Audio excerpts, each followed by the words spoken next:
Now, with great pleasure, we welcome back to the show Senate Majority Leader Mr. John Thune from the great state of South Dakota. Senator Thune, you're a prince for doing this. We know you're a very busy chap. Can I just get your quick take? I mean, my riff is optimistic. The markets are optimistic. But, I mean, I think the move in the Strait of Hormuz, I mean, stopping oil and money going to Iran is a brilliant ploy, sir. What do you make of it? I agree. I think your riff was spot on, Larry. No, thank you. The president has, I think it's perfectly appropriate for him to not allow Iran's extortion of an international waterway. And by imposing these, making it difficult for them to get to, into and out of Iranian ports is frankly, it's a necessary and a brilliant move, because it's the last resort the Iranians have. They have been destroyed. They've been crushed militarily by the U.S. operation there, and so now they're resorting to the last thing that they have available to them to try and get leverage. And I hope, if nothing else, this gets them to the table and forces them to end their nuclear program, which is really, frankly, what a lot of this was all about in the first place. It just seems to me, and look, I have less information than you. There's a lot that I don't know. But I think we're very close to ending the war. I don't know exactly when, Senator, but I think we're very close. And I think this closes an important loophole, the economic and financial pressure point, which is something Iran probably didn't expect, because they didn't know how tough, they underestimate how tough the president is. But I think this is going to be a killer. No oil means no money. And no money means nothing, nada. Okay, not to finance anything. The economy is going to collapse. People are going to rise up in the streets. The currency is worthless, et cetera, et cetera. Yeah, I agree. I think and it's their economic lifeline. And so when they don't have energy, they don't have any, that's how they fund everything in Iran. And plus you've got all these people they do business with, like China, who are incredibly dependent upon the oil that they get coming through the Strait. So this has so many implications for Iran, all of which I think, again, should drive them to the table, Larry. And I think they probably felt like this was one last leverage point that they could use to try and weaken the U.S. resolve. But the president has met them. And obviously they are now in a position where if they don't get back to the table here pretty soon, they're going to be feeling a lot of hurt. They've already felt that in their military and all their production facilities for their drones and ballistic missiles and everything else, their Navy, which has been completely destroyed. But now we're talking about their economy, and that has something that has real implications for the Iranian people, and hopefully the pressure will start to build on their leadership to make a deal. So, Senator Thune, tomorrow's tax day, as you well know. And you're talking about a very skinny anorexic, I love that, anorexic, very skinny anorexic reconciliation bill, I guess that would just include for DHS and for ICE and for the Customs Bureau and so forth and so on. I want to ask you, I say, okay, I understand that, but you've got a military supplemental of a couple of $100 billion.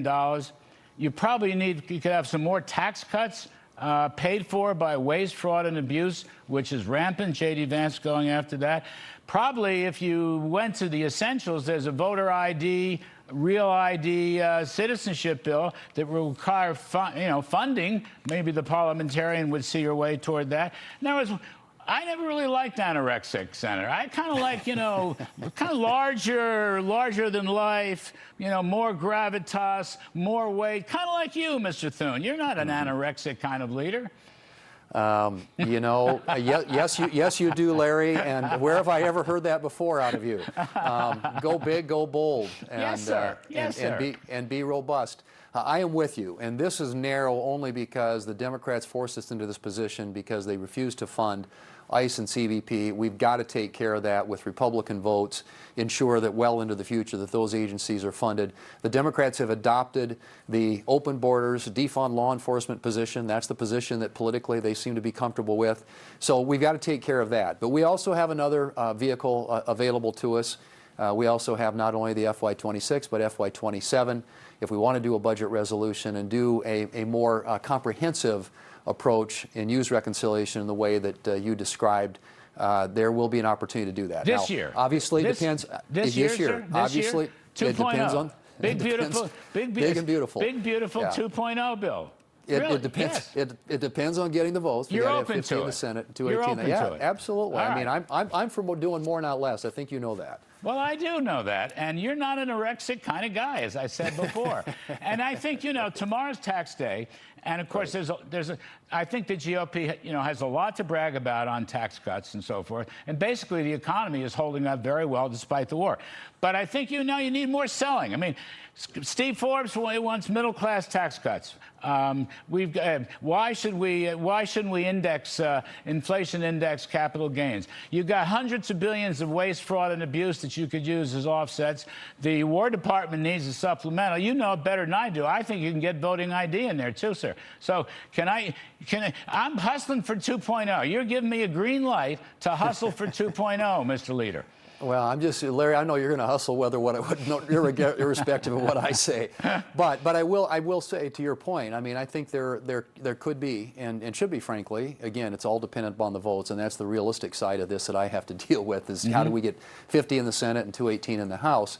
But, you know, if you look at what has happened, and we haven't done as probably good a job of marketing this as we should, but, you know, people this year who are filing tax returns, the average tax return this year is going to be 24% higher than it was during the Biden administration. And if you're a filer who claims a deduction for tips or overtime, or a senior who's getting the benefit now of this increased deduction for Social Security, those returns are up 50%. So there's a great story to be told here about how we're putting more money in the pockets of the American people so that they can spend it their way, and that gets the economic growth you're talking about. Certainty on the business side and some of the, you know, the things we made permanent there. But yeah, I mean, anything you can do to get the economy growing at a faster rate creates better paying jobs, higher wages, and that's ultimately what the goal and the aspiration here ought to be. So we'll see what the traffic will bear, as we say, going forward. But we got to take care of this immediate issue, and that is the one the Democrats handed us because they refused to appropriate for our law enforcement agencies. Well, I think the Democrats are anorexic. I mean, I think that's one of their problems. They have other problems, but that's one of the problems. And I'm sympathetic to what you're saying. But since you've given me this fabulous green light to push for a 2.0 big, beautiful bill, I mean, I think gives you a lot to brag about going into the midterms. You know, the oil prices will come down, no question about it, but they may take a little longer. The president has said that himself. The refunds are kind of offsetting it early in the year. But I think, you know, you need new material. I think you need new selling points, and I think it'll be terrific. The voter ID thing, right? That's terribly important and so popular. Right.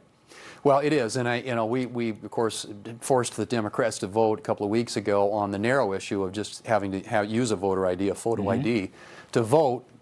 We didn't get any Democrat votes for that, despite the fact that many of them have been out there openly advocating for voter ID. Oh yeah, we're for this. We think it's great. Our states do this, and not a single one of them came forward and voted for it. So if we're going to get that, it's probably going to be with Republican-only votes. And if there's a way in which we can structure it so that it passes the procedural hurdles we have to deal with here in the Senate and do it in a reconciliation bill, I'm certainly open to that. We had some conversations about that. We will have more, I'm sure, in the future. But to the degree that we can find, 50 votes in the Senate and 218 in the House for some of the things that you talked about, or a more ambitious, if you will, reconciliation proposal, certainly we're open to that. Well, thank you. I appreciate that, Senator Thune, very, very much. We have Speaker Johnson on tomorrow. I'm going to make the same pitch to him. It's like a year ago. But I appreciate your openness, really, and thank you for coming on the show. I know you're very busy. Great to be with you. All right, always good to be with you. Thanks, Larry. You bet. Take